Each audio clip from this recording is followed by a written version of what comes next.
یا ایھا النبی حسبک اللہ ومن اتبعک من المؤمنین، اے نبی آپ کے لیے اور ان مومنوں کے لیے جو آپ کے حکم پر چلتے ہیں اللہ ہی کافی ہے۔ اللہ کس کے لیے کافی ہوتا ہے؟ ان مومنوں کے لیے جو نبی صلی اللہ علیہ وسلم کی پیروی کریں۔ یاد رکھیے اللہ کے احکامات کی حفاظت کریں تو اللہ کی حفاظت ملتی ہے۔ عبداللہ بن عباس کہتے ہیں ایک دن میں رسول اللہ صلی اللہ علیہ وسلم کے پیچھے سوار تھا، 10-11 سال کے تھے اس وقت آپ نے فرمایا اے لڑکے میں تجھے چند کلمات سکھا رہا ہوں، اللہ کے احکام کی حفاظت کرو، اللہ تمہاری حفاظت کرے گا۔ چھوٹے بچوں کو بھی یہ باتیں سمجھا دینی چاہیے تاکہ بچپن سے ہی وہ اپنی نمازوں کی حفاظت کریں، اپنے روزوں کی، اپنے ذکر اذکار کی، اپنے اخلاق کی۔ اللہ کی حفاظت کرو یعنی اللہ کے احکام کی، تم اسے اپنے سامنے پاؤ گے، پھر تمہاری دعائیں قبول ہوں گی، تمہیں اللہ کی طرف سے مدد آئے گی۔ اور یاد رکھیے جو اطاعت نہیں کرتا پھر اس کے لیے حفاظت کا ذمہ بھی نہیں۔ نبی صلی اللہ علیہ وسلم نے فرمایا جان بوجھ کر نماز مت ترک کیا کرو، مت چھوڑا کرو، اس لیے کہ جو شخص جان بوجھ کر نماز چھوڑ دیتا ہے تو یقیناً اس سے اللہ کی ذمہ داری ختم ہو جاتی ہے، پھر وہ اس کو اس کے حوالے کر دیتا ہے، پھر وہ جدھر بھٹکے۔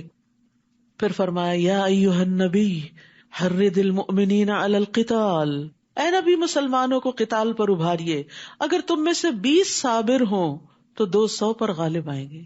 کامیابی صبر کے ساتھ ہے، وَاعْلَمْ أَنَّ النَّصْرَ مَعَ الصَّبْرِ، اور اگر 100 ہو تو کافروں کے 1000 آدمیوں پر غالب آئیں گے، کیونکہ وہ ایسی قوم ہے جو سمجھ نہیں رکھتے۔ تو دین کی سمجھ رکھنے، اللہ کی معرفت اختیار کرنے اور اللہ تعالیٰ کے احکامات کو سمجھنے والا اللہ کی مدد پاتا ہے۔ اب اللہ نے تم سے تخفیف کر دی اور اسے معلوم ہوا کہ ابھی تم میں ضعف ہے، کمزوری ہے، لہٰذا اگر تم میں سے 100 صبر کرنے والے ہوں تو وہ 200 پہ غالب آ جائیں گے، اور اگر 1000 ہوں تو اللہ کے حکم سے 2000 پہ غالب آئیں گے، اور اللہ صبر کرنے والوں کے ساتھ ہے۔ واللہ مع الصابرین، کتنی بڑی خوشخبری ہے۔ صبر مشکل ہوتا ہے نا، جب کوئی تکلیف دینے والی بات یا کام یا چیز سامنے آتی ہے یا کوئی غم دینے والی یا خوف میں مبتلا کرنے والی، تو ہم صبر کا دامن چھوڑ دیتے ہیں اور سمجھتے ہیں کہ شاید واویلا کرنے سے مسائل حل ہو جائیں گے، جبکہ یہاں پر کیا کہا کہ صبر کرو، اللہ سے مدد مانگو، اس انرجی کو جو غم اور خوف اور دکھ پریشانی میں لگ رہی ہے اس کو دعاؤں میں کنورٹ کر لو تو اللہ کی مدد آ جائے گی۔ واللہ مع الصابرین۔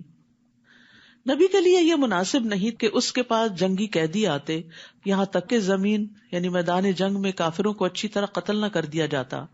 تم دنیا کا مال چاہتے ہو جبکہ اللہ تمہارے لیے آخرت چاہتا ہے، اور اللہ ہی غالب اور حکمت والا ہے۔ اگر ایسا ہونا پہلے سے نہ لکھا جا چکا ہوتا تو جو کچھ تم نے فدیہ لیا ہے اس کی پاداش میں تمہیں بہت بڑی سزا دی جاتی۔ جو کچھ تم نے بطور غنیمت حاصل کیا ہے اسے تم کھا سکتے ہو، یہ حلال اور پاکیزہ ہے، اور اللہ سے ڈرتے رہو، اللہ یقیناً معاف کرنے والا اور رحم کرنے والا ہے۔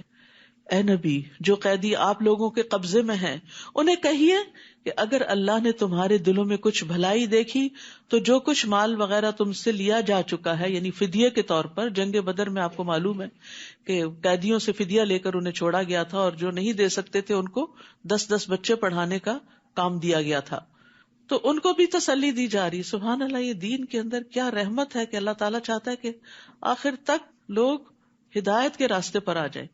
کہا کہ اگر تمہارے اندر کوئی خیر ہوئی تو تمہیں اللہ تعالیٰ اسلام کی ہدایت دے گا، اور آج جو فدیہ لیا گیا ہے اس سے بہتر عطا کرے گا اور تمہیں معاف کر دے گا، اور اللہ معاف کر دینے والا اور رحم کرنے والا ہے۔ اور اگر وہ آپ لوگوں سے خیانت کا ارادہ رکھتے ہوں تو اس سے پہلے وہ اللہ سے بھی خیانت کر چکے ہیں، جس کی سزا انہیں یہ ملی ہے کہ وہ آپ کے قبضے میں آ گئے۔ یہ آپ کے ساتھ مخالفت نہ کرتے تو آج یہاں قیدی نہ ہوتے، اور اللہ سب کچھ جاننے والا اور حکمت والا ہے۔ اور ان لوگوں میں، ان قیدیوں میں، نبی صلی اللہ علیہ وسلم کے داماد ابو العاص بھی تھے، آپ کے چچا عباس بھی تھے، اور بعد میں اللہ تعالیٰ نے ان کو ہدایت دی اور خیر کثیر سے نوازا بھی۔ جو لوگ ایمان لائے اور ہجرت کی اور اللہ کی راہ میں اپنے اموال اور جانوں سے جہاد کیا، اور وہ لوگ جنہوں نے ان مہاجرین کو پناہ دی اور ان کی مدد کی، یہ سب ایک دوسرے کے ولی ہیں، دلی دوست ہیں۔ اور جو لوگ ایمان لائے لیکن ہجرت نہیں کی، ان سے وہ تمہارا ولایت کا کوئی تعلق نہیں، حتیٰ کہ وہ ہجرت کر کے آ جائیں۔ اور اگر وہ دین کے معاملے میں تم سے مدد طلب کریں تو ان کی مدد کرنا تم پر لازم ہے، مگر کسی ایسی قوم کے خلاف نہیں جن سے تمہارا معاہدہ ہو، اور جو کچھ تم کرتے ہو اللہ اسے دیکھ رہا ہے، اور جو کافر ہیں تو وہ ایک دوسرے کے وارث ہیں، اگر تم ایسا نہ کرو گے تو ملک میں فتنہ اور بڑا فساد برپا ہو جائے گا۔ یعنی جس طرح کفار ایک دوسرے کے اولیاء ہیں، تمہیں بھی مسلمانوں کی اسی طرح مدد کرنی چاہیے۔ والذین آمنوا وہاجروا وجاہدوا فی سبیل اللہ والذین آووا ونصروا اولئک هم المؤمنون حقا لہم مغفرۃ ورزق کریم۔ اور جو لوگ ایمان لائے یعنی نبی صلی اللہ علیہ وسلم پر، اور ہجرت کی آپ کے ساتھ مدینہ کی طرف، اور اللہ کی راہ میں جہاد کیا جیسے جنگ بدر کے موقع پر، اور جن لوگوں نے انہیں پناہ دی یعنی انصار، اور ان کی مدد کی مدینہ والے، یہی لوگ حقیقی مومن ہیں، ان کے لیے بخشش اور عزت کا رزق ہے۔ اور جو لوگ ہجرت نبوی کے بعد ایمان لائے اور ہجرت کر کے آ گئے اور تمہارے ساتھ مل کر جہاد کیا، وہ بھی تم میں شامل ہیں، مگر اللہ کے نوشتے میں خون کے رشتہ دار ایک دوسرے کے زیادہ حقدار ہیں، اللہ یقیناً ہر چیز کو خوب جانتا ہے۔ تو یاد رکھیے کہ یہاں دین کی مدد دو طریقے سے جو کی جاتی ہے اس کی تفصیل بیان کی گئی ہے، یا مہاجرین کی شکل میں یا انصار کی شکل میں، یا انسان اللہ کے دین کی خاطر اپنا سب کچھ قربان کر دیتا ہے، یا یہ کہ قربان کرنے والوں کو پناہ دیتا ہے، ان کی مدد کرتا ہے۔ تو دونوں کے باہم تعاون سے دین آگے بڑھتا ہے۔ اور یہاں نبی صلی اللہ علیہ وسلم کے ساتھی جو مکہ سے آئے اور مدینہ والے، ان کے باہمی تعلق اور ان کی محبت اور ایک کاز میں اکٹھا ہونے کو بیان کیا جا رہا ہے۔ اور ہم دیکھتے ہیں کہ کس طرح نبی صلی اللہ علیہ وسلم نے مکہ سے آنے والوں کو مدینہ والوں کا بھائی بھائی بنا دیا تھا، حتیٰ کہ انہوں نے ان کو اپنے باغوں میں، اپنے گھروں میں، اپنے اموال میں شریک کر لیا تھا۔ عبد الرحمن بن عوف کے لیے تو سعد بن ربیع نے کہا کہ میری 2 بیویاں ہیں، جس کو تم پسند کرو اس کو طلاق دیتا ہوں، اور پھر تم چاہو تو اس سے تم نکاح کر لینا۔ لیکن انہوں نے شکریہ ادا کرتے ہوئے کہا دلونی علی السوق، مجھے بازار کا رستہ بتاؤ، میں خود کام کروں گا اور اپنے لیے کماؤں گا۔ یعنی انہوں نے بھی لالچ نہیں رکھی، کیونکہ وہ مال کے لیے تو آئے نہیں تھے، وہ تو جس مقصد کے لیے آئے تھے، جو نیت اور جو غرض تھی وہی ذہن میں تھی، اسی کے مطابق کام کر رہے تھے۔ انس رضی اللہ عنہ کہتے ہیں کہ نبی صلی اللہ علیہ وسلم جب مدینہ تشریف لائے تو آپ کے پاس مہاجرین نے آ کر عرض کیا، اے اللہ کے رسول، جس قوم کے پاس ہم آئے ہیں یعنی مدینہ والے، ان سے بڑھ کر ہم نے کوئی ایسی قوم نہیں دیکھی جو بہت زیادہ خرچ کرنے والی ہے، اور تھوڑے مال ہونے کی صورت میں بھی دوسروں کے ساتھ غمخواری کرنے والی، نہیں بھی تو پھر بھی دل جوئی کرتے ہیں۔ بعض اوقات ہوتا ہے نا، آپ کے پاس نہیں ہوتا تو آپ اچھی بات ہی کر دیتے ہیں دوسرے کو، اور بعض اوقات ہوتا ہے اور آپ دیتے ہیں اور احسان جتا کے ضائع کرتے ہیں۔ انصار کی خوبی کیا تھی کہ اگر ہے تو خوب خرچ کرتے، نہیں تو دل جوئی کرتے۔ وہ کہتے ہیں چنانچہ انہوں نے ہمیں محنت و مشقت سے باز رکھا، ہمیں آرام اور راحت میں شریک کیا، یہاں تک کہ ہمیں خوف ہے کہ ساری نیکیوں کا ثواب ان کو نہ مل جائے، کیونکہ ہم سے زیادہ تو یہ قربانیاں کر رہے ہیں۔ تو نبی صلی اللہ علیہ وسلم نے فرمایا، ایسی بات نہیں، جب تک تم لوگ اللہ سے ان کے لیے دعائے خیر کرتے رہو گے اور ان کا شکریہ ادا کرتے رہو گے۔ یعنی کسی کے بھی احسان کو فار گرانٹیڈ نہیں لینا چاہیے۔ اگر کوئی آپ کے ساتھ احسان کرتا ہے تو آپ اس کو دل سے دعا دیں، چاہے سامنے دیں چاہے دل میں دیں، قبولیت کے موقع پر دیں۔ تو محسنین کے احسان کو یاد رکھنا مومن کی شان ہوتی ہے، اور پھر یہ کہ شکریہ بھی ادا کرنا چاہیے۔ اور پھر اسی طرح ایک اور روایت میں آتا ہے، ابو ہریرہ کہتے ہیں کہ انصار نے نبی صلی اللہ علیہ وسلم سے عرض کیا، آپ باغوں کو ہمارے اور ہمارے مہاجر بھائیوں کے بیچ میں تقسیم کر دیجئے۔ آپ نے دیکھا ہوگا کوئی بھی فارمر اپنی لینڈ پراپرٹی کسی کو نہیں دینا چاہتا، لیکن کتنا بڑا دل تھا کہ آپ تقسیم کر دیں۔ آپ نے فرمایا نہیں۔ اس پر انصار نے مہاجرین سے کہا، آپ لوگ ہمارے باغوں کی دیکھ بھال کا ذمہ لیں، ہم آپ کو پیداوار میں شریک کر لیں گے۔ مہاجرین نے کہا، ہم نے سنا اور ہم نے مان لیا۔ لیکن انصار ہمیشہ ان کا خیال رکھنے والے تھے۔ انس رضی اللہ عنہ سے روایت ہے، انہوں نے کہا رسول اللہ صلی اللہ علیہ وسلم نے ارادہ فرمایا کہ بحرین کے علاقے میں کچھ جاگیریں لوگوں کو دیں۔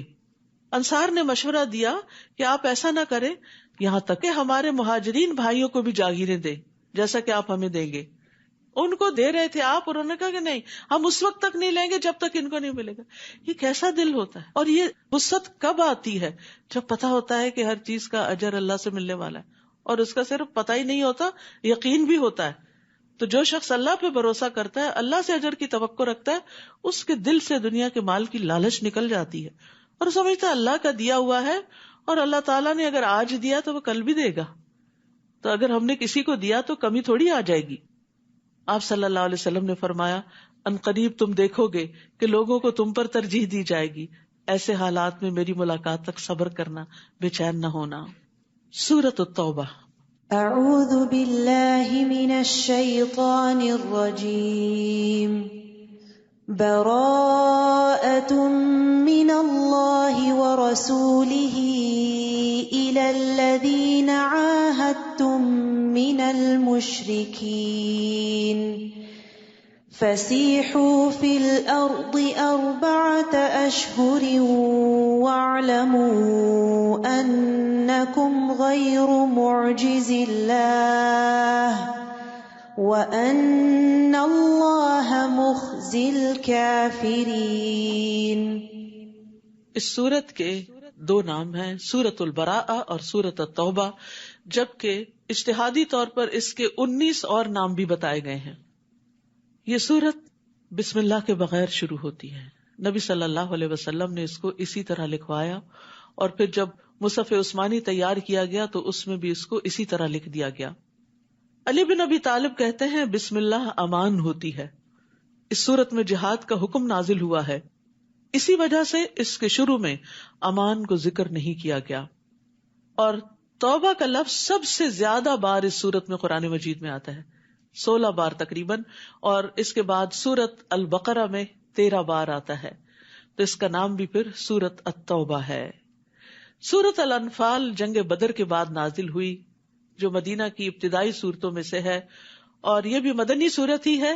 یہ آخری جنگ تبوک کے بعد اور کچھ اس دوران نازل ہوئی، تو ایک ابتدا ہے اور ایک انتہا ہے، اور دونوں کا مضمون باہم ملتا جلتا ہے. دونوں میں غزوات سے متعلق زیادہ تر احکامات ہیں، اور اس کے علاوہ بھی اصلاح اور تزکیہ اور تربیہ کی بہت سی باتیں ہیں. براءۃ من اللہ ورسولہ الی الذین عاہدتم من المشرکین. جن مشرکوں سے تم نے معاہدے کر رکھے تھے، اب اللہ اور اس کا رسول ایسے معاہدوں سے دستبردار ہوتے ہیں. یعنی جن سے جنگ نہ کرنے کا معاہدہ تھا، اب وہ معاہدے ختم کیے جا رہے ہیں، کیونکہ نبی صلی اللہ علیہ وسلم آخری نبی تھے، آپ کے ذریعے دین کو مکمل کرنا تھا. اور اب جو آپ کے مخالفین تھے، جو آپ کے معاندین تھے، ان کو وارننگ دی جا رہی ہے کہ اب اپنا مستقبل تم سوچ لو. اگر تم نے نبی کا ساتھ نہیں دیا تو پھر تمہارے لیے یہاں کوئی ٹھکانہ نہیں. اور اے مشرکین، تم زمین میں 4 ماہ چل پھر لو، مہلت دی جا رہی ہے، خوب اچھی طرح غور و فکر کرو، سوچو، اور پھر یہ جان لو کہ تم اللہ کو عاجز نہیں کر سکتے، اور اللہ یقیناً کافروں کو رسوا کرنے والا ہے. اور یہ اللہ اور اس کے رسول کی طرف سے حج اکبر یعنی عرفہ کے دن تمام لوگوں کے لیے اعلان کیا جاتا ہے کہ اللہ اور اس کا رسول مشرکوں سے بری الذمہ ہیں. لہٰذا اگر تم توبہ کر لو یعنی اسلام لے آؤ تو تمہارے حق میں بہتر ہے، اور اگر تم اعراض کرو تو خوب جان لو کہ تم اللہ کو عاجز نہیں کر سکتے، یعنی اب تم غالب نہیں آ سکو گے، اب تمہاری خیر نہیں. اور اے نبی، ان کافروں کو دردناک عذاب کی خوشخبری دے دیجئے. ہاں، جن مشرکین سے تم نے معاہدہ کیا ہو، پھر انہوں نے اسے پورا کرنے میں کوئی کمی نہ کی ہو، اور نہ ہی تمہارے خلاف کسی کی مدد کی ہو، تو ان کے ساتھ اس عہد کو مقررہ مدت تک پورا کرو، کیونکہ اللہ تعالیٰ متقین کو پسند کرتا ہے. یہ بھی تقویٰ کی علامت ہے کہ انسان اپنے عہد کو نبھائے. پھر جب حرمت والے 4 مہینے گزر جائیں، حرمت والے مہینے ذوالقعدہ، ذوالحجہ، محرم اور رجب ہیں، جب یہ حرمت والے 4 مہینے گزر جائیں تو مشرکین کو جہاں پاؤ قتل کرو، انہیں پکڑو، یعنی مہلت اور مدت ختم، سوچ بچار کا وقت ختم. ان کا محاصرہ کرو اور ان کی طاق میں ہر گھات کی جگہ پر بیٹھو. پھر اگر وہ توبہ کر لیں، نماز قائم کریں اور زکوٰۃ ادا کرنے لگیں تو ان کی راہ چھوڑ دو، کیونکہ اللہ درگزر کرنے والا اور رحم کرنے والا ہے. تو یاد رکھیے، توبہ اسی وقت سچی ثابت ہوتی ہے جب انسان کا عمل بدلتا ہے. تو زبانی توبہ کے ساتھ ساتھ عمل سے اس کو ثابت کرنا لازم ہے. اور نماز کے ساتھ زکوٰۃ کا بھی حکم دیا گیا ہے. ارکان 5 میں سے نماز کے بعد زکوٰۃ کا ذکر آتا ہے، کیونکہ یہ فقراء کا حق ہے، اور کوئی بھی سوسائٹی اس وقت تک فلرش نہیں کر سکتی جب تک کہ اس کے کمزور لوگوں کا حق ان کو نہ دیا جائے. تو انہیں نماز اور زکوٰۃ کی شرط پر امان ملی. اور اگر ان مشرکوں میں سے کوئی آپ سے پناہ طلب کرے تو اسے پناہ دے دیجئے تاکہ وہ اطمینان سے اللہ کا کلام سن لے، پھر اسے اس کی جائے امن تک پہنچا دو. یعنی اگر وہ نہیں اسلام لانا چاہتا تو اس کے ٹھکانے تک پہنچا دو. یہ موقع اس لیے دینا چاہیے کہ یہ لوگ علم نہیں رکھتے. تو اس سے کیا پتہ چلتا ہے کہ بغیر علم کے جہالت میں لوگوں کو ختم نہیں کرو. کیف یکون للمشرکین عہد عند اللہ وعند رسولہ، اللہ اور اس کے رسول کے ہاں مشرکوں کا عہد کیسے معتبر ہو سکتا ہے سوائے ان لوگوں کے جنہوں نے مسجد حرام کے پاس تم سے عہد کیا تھا. تو جب تک وہ تمہارے ساتھ سیدھے رہے تم بھی ان کے ساتھ سیدھے رہو. اللہ یقیناً تقوی والوں کو پسند کرتا ہے. ان کا عہد معتبر بھی کیسے ہو سکتا ہے جبکہ اگر وہ تم پر قابو پا لیں تو تمہارے معاملے میں نہ کسی رشتے کا لحاظ رکھیں گے نہ عہد کا. یعنی وہ تو تمہارے ساتھ اس طرح کی بدسلوکی کرتے ہیں، وہ باتوں سے ہی تمہیں خوش کرتے ہیں جبکہ ان کے دل وہ بات تسلیم نہیں کرتے اور ان میں سے اکثر بد عہد ہی ہیں. انہوں نے اللہ کی آیات کو تھوڑی سی قیمت پر بیچ دیا، پھر لوگوں کو اللہ کی راہ سے روک دیا. یعنی دنیاوی فائدوں کی خاطر دین کو قبول نہیں کیا اور لوگوں کو بھی اس سے روکا. انہم ساء ما کانوا یعملون، بہت برے ہیں وہ کام جو وہ کر رہے ہیں. یعنی تم ان کے ساتھ اب یہ سختی کا معاملہ کرنے سے کیوں ڈر رہے ہو؟ وہ کسی مومن کے معاملے میں نہ کسی قرابت کا لحاظ رکھتے ہیں نہ عہد کا. یعنی وہ تو تم سے دشمنی ہی رکھتے ہیں اور یہی لوگ شرارتوں میں حد سے بڑھے ہوئے ہیں. ہاں اگر یہ توبہ کر لیں، نماز قائم کریں اور زکوٰۃ ادا کرنے لگیں تو وہ تمہارے دینی بھائی ہیں. اخوت اسلامی کی بنیادیں بھی یہی ہیں. صرف زبانی بات کرنا کافی نہیں، عمل کر کے دکھانا ضروری ہے. اور ہم اپنے احکام کو ان لوگوں کے لیے تفصیل سے بیان کرتے ہیں جو علم رکھتے ہیں. اور اگر وہ معاہدہ کرنے کے بعد اپنی قسمیں توڑ دیں اور دین میں تانا زنی کرے، برا بھلا کہیں، تو کفر کے ان علمبرداروں سے جنگ کرو. ان کی قسموں کا کچھ اعتبار نہیں، اس لیے جنگ کرو کہ یہ باز آ جائیں. یعنی ان کو ان کے شر سے روکنے کے لیے. کیا تم ایسے لوگوں سے نہ لڑو گے جنہوں نے اپنی قسمیں توڑی اور انہوں نے ہی رسول کو مکہ سے نکال دینے کا قصد کر رکھا تھا، اور لڑائی کی ابتدا بھی انہوں نے کی. یعنی ہجرت انہی کی وجہ سے کرنی پڑی اور پھر بدر کے میدان تک وہ پہنچے جو مدینہ کے قریب تھا. آپ صلی اللہ علیہ وسلم مکہ پر حملہ آور ہونے نہیں گئے تھے. کیا تم ان سے ڈرتے ہو؟ حالانکہ اللہ اس بات کا زیادہ حق رکھتا ہے کہ تم اس سے ڈرو اگر تم مومن ہو. تو یاد رکھیے، خوف، خشیت اور رہبت صرف اللہ سے ہونی چاہیے. فلا تخشوا الناس واخشونی، لوگوں سے نہ ڈرو، صرف مجھ سے ڈرو. تو جو اللہ سے ڈرتا ہے نا، اللہ تعالیٰ اس کے معاملات درست کر دیتا ہے، پھر اس کے دل سے لوگوں کا خوف بھی نکل جاتا ہے. اور جو لوگوں سے ڈر کے لوگوں سے ہی بنانے کی فکر کرتا ہے اور اللہ کو ناراض کر لیتا ہے تو لوگ بھی راضی نہیں ہوتے اور اللہ بھی ناراض ہوتا ہے اور پھر انسان کہیں کا بھی نہیں رہتا. اسی لیے بار بار کہا وَإِيَّايَ فَاتَّقُونَ وَإِيَّايَ فَارْهَبُونَ. کیا مطلب ہے اللہ سے ڈرنے کا؟ نبی صلی اللہ علیہ وسلم نے فرمایا، تم اللہ سے اس طرح ڈرو گویا تم اللہ کو دیکھ رہے ہو. اگر یہ مرتبہ حاصل نہ ہو تو کم از کم اتنا یقین رکھو کہ بے شک اللہ تم کو دیکھ رہا ہے. یعنی ہر جگہ اللہ کے دیکھنے کا یقین ہو تمہارے اندر. اور اللہ کی خشیت کا فائدہ یہ ہوتا ہے، وَمَن يُطِعِ اللَّهَ وَرَسُولَهُ وَيَخْشَ اللَّهَ وَيَتَّقِهِ فَأُولَٰئِكَ هُمُ الْفَائِزُونَ. جو شخص اللہ اور اس کے رسول کی اطاعت کرے اور اللہ سے ڈرے اور اس سے تقوی اختیار کرے تو یہی لوگ کامیاب ہیں. اللہ کی خشیت کامیابی کی کنجی ہے. ان الذین یخشون ربهم بالغیب لهم مغفرۃ واجر کبیر. یقیناً جو لوگ اپنے رب سے بن دیکھے ڈرتے ہیں ان کے لیے بخشش اور بڑا اجر ہے. اللہ کا خوف نجات کا ذریعہ ہے. نبی صلی اللہ علیہ وسلم نے فرمایا 3 چیزیں نجات دینے والی ہیں، جن میں سے ایک چھپے اور ظاہر میں اللہ کی خشیت ہے، کہ انسان کہیں پر بھی ہو اللہ سے ڈر کر غلط کام نہ کرے. تم ان سے جنگ کرو، اللہ انہیں تمہارے ہاتھوں سزا دے گا، انہیں رسوا کرے گا، تمہیں ان پر مدد دے گا اور مسلمانوں کے سینوں کی جلن مٹا کر ان کو ٹھنڈا کر دے گا اور ان کے دلوں کا غصہ دور کر دے گا. اور اللہ جسے چاہے گا توبہ کی توفیق بھی دے دے گا. اللہ سب کچھ جاننے والا اور حکمت والا ہے. کیا تم نے یہ سمجھ رکھا ہے کہ تمہیں یوں ہی چھوڑ دیا جائے گا؟ جبکہ اللہ نے ابھی تک یہی معلوم نہیں کیا کہ تم میں سے کن لوگوں نے جہاد کیا اور اللہ اور اس کے رسول اور مومنوں کے سوا کسی کو اپنا دلی دوست نہیں بنایا، اور جو کچھ تم کرتے ہو اللہ اس سے خوب واقف ہے. یعنی اللہ سبحانہ وتعالیٰ وقتاً فوقتاً تم پر امتحان ڈالے گا تاکہ تمہارا اخلاص نکھر کر سامنے آ جائے. مشرکوں کا یہ کام نہیں کہ وہ اللہ کی مسجدوں کو آباد کریں، یعنی اب تک بیت اللہ کے متولی یہ مشرکین مکہ ہی تھے، لیکن اب وقت آ گیا کہ یہ سیادت قیادت ان کے ہاتھ سے لے لی جائے.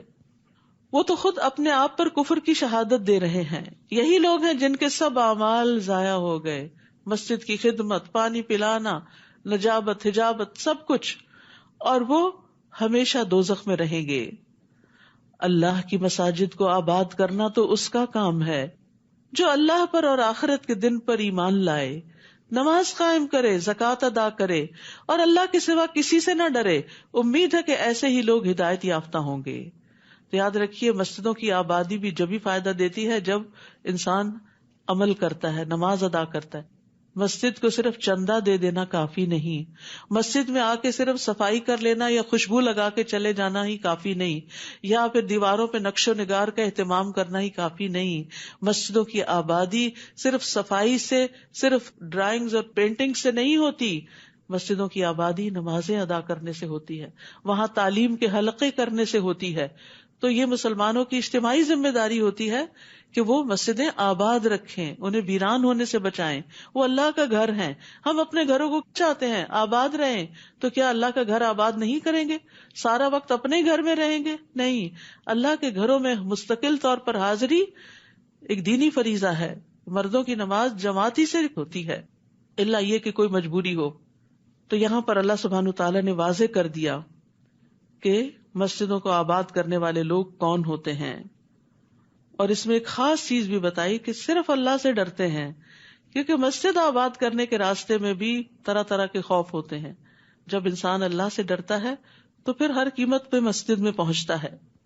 کیا تم نے حاجیوں کو پانی پلانے اور مسجد حرام کو آباد کرنے کو اس شخص کے کام کے برابر بنا دیا جو اللہ پر اور آخرت کے دن پر ایمان لائے اور اللہ کی راہ میں جہاد کرے؟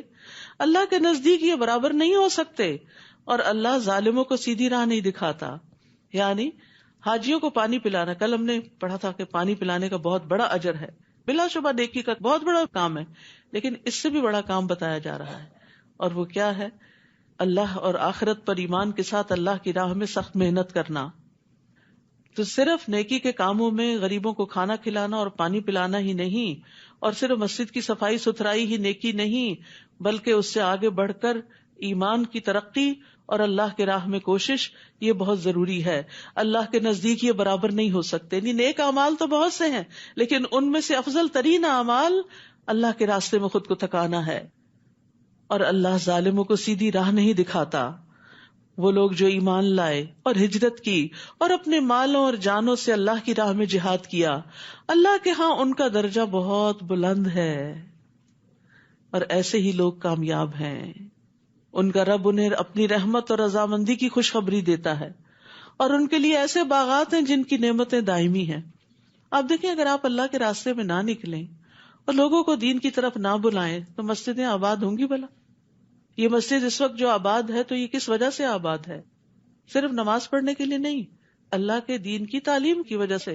اور اس کے پیچھے کتنے لوگوں کی کتنی محنت موجود ہے کہ جنہوں نے آپ تک دعوت پہنچائی اور یہاں لانے کا انتظام کیا، اور پھر ٹرانسپورٹ کا انتظام کیا، اور لوگوں کو مستقل طور پہ موٹیویٹ کیا، اور کئی کئی گھنٹے کا سفر کیا. یہ سب چیزیں جو ہیں یہ محنت سے تعلق رکھتی، جس میں انسان کو اپنا خون جلانا پڑتا ہے. ایک یہ ہے کہ آپ آئے آرام سے ہوور اٹھائیں، صفائی کریں، یہ بھی بڑی اچھی بات ہے، میں نہیں کہتی کہ صفائی چھوڑ دیں، لیکن وہ آرام کا کام ہے. انسان کا دل بھی خوش ہوتا ہے جو دیکھتا ہے اچھا مسجد صاف ہو رہی ہے، ماشاءاللہ بہت اچھا کام کر رہے ہیں، بہت اچھا کام کر رہے ہیں. لیکن جو اللہ کی طرف لوگوں کو بلاتا ہے اس کو تو چار باتیں بھی سننی پڑ جاتی کہ کیوں پیچھے پڑ جاتے ہو، آ جائیں گے جب ہمارا دل چاہے گا، اور یہ کوئی ضروری تو نہیں، اور کیا قرآن ہی پڑھنا نیکی ہے اور کام نہیں، ہم گھر والوں کی خدمت نہیں کر رہے، بچے نہیں پال رہے، یہ بھی تو نیکی، بلا شبہ نیکیاں ہیں. لیکن اگر وہ بچے دین پر ہی نہ رہے تو ان کو کھلانا پلانا اور بڑا کرنا اور پڑھانا اور کاروبار لگانا وہ کس کام آئے گا آپ کے؟ کیا ایسی اولاد صدقہ جاریہ بنے گی؟ تو اس کے لیے صرف مسجد کا امام کافی نہیں، مشکل کے وقت آپ اس کے بعد پکڑ کے لے جائیں اور وہ ایک سیشن میں اس کو مسلمان بنا دے. اس کے لیے آپ کے پاس علم ہونا ضروری ہے، آپ کے پاس ایمان ہونا ضروری ہے، تاکہ آپ ان کو مستقل طور پر روزانہ دین کی طرف دعوت دیتے رہیں.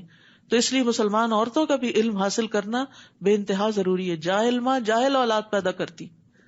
جس ماں کو خود علم کی قدر نہیں ہوتی، جو علم میں محنت نہیں کرتی، وہ بچوں کو بھی کچھ نہیں سکھا سکتی. اور نیچرل طریقے سے جو آپ چھوٹی چھوٹی باتیں سکھاتے ہیں وہ بڑے بڑے مدارس میں بھی نہیں سیکھ سکتے بچے، کیونکہ وہ آپ کے عمل سے بھی سیکھ رہے ہوتے ہیں، آپ کے رویے سے سیکھ رہے ہوتے ہیں. آپ اذکار کر رہے ہوتے ہیں، وہ آپ کا ہلتا وہ منہ دیکھ کے بھی سیکھ رہے ہوتے ہیں کہ ہماری ماں کوئی اچھا ہی کام کر رہی ہے. تو اس لیے ضروری ہے کہ آپ کو پتا ہو، اور اس کے لیے سخت محنت کی ضرورت ہوتی. یعنی گھر کے کاموں کے ساتھ ساتھ باہر کے کام کے لیے نکلنا محنت مانگتا ہے. تو جب ہم اپنی دنیا کے لیے نکل سکتے ہیں تو کیا دین کے لیے نہیں نکل سکتے؟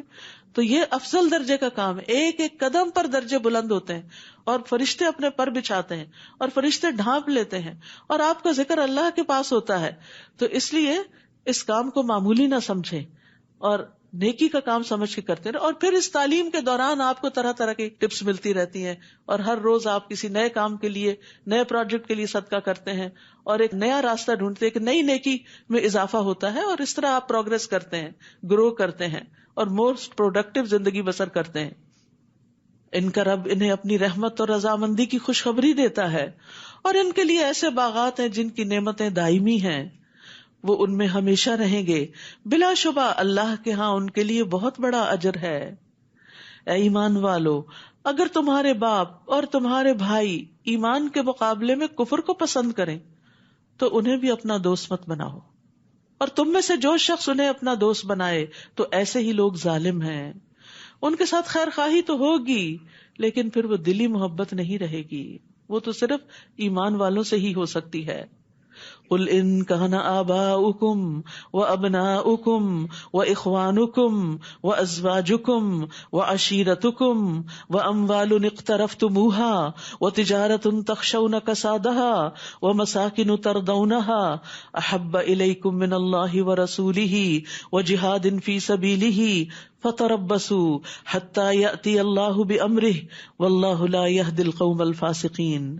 اے نبی، آپ مسلمانوں سے کہہ دیجئے، اگر تمہیں اپنے باپ، اپنے بیٹے، اپنے بھائی، اپنی بیویاں یا ازواج، اپنے کنبے والے یعنی فیملی، برادری، خاندان، رشتہ دار، اور وہ مال جو تم نے کمائے ہیں، اور تجارت جس کے مندہ پڑ جانے سے تم ڈرتے ہو کہ اگر ہم اپنے بزنس پہ حاضر نہیں ہوں گے تو بزنس کم ہو جائے گا، اور تمہارے مکان جو تمہیں پسند ہے کہ انہی کی صفائی ستھرائی میں لگے رہتے ہو، اللہ اور اس کے رسول اور اس کی راہ میں جہاد سے زیادہ محبوب ہیں. یہ ساری چیزیں زیادہ پسند ہیں، تو انتظار کرو یہاں تک کہ اللہ اپنا حکم لے آئے. پھر دیکھیں اللہ تمہارے ساتھ کیا معاملہ کرتا ہے. اور اللہ نافرمان لوگوں کو ہدایت نہیں دیتا.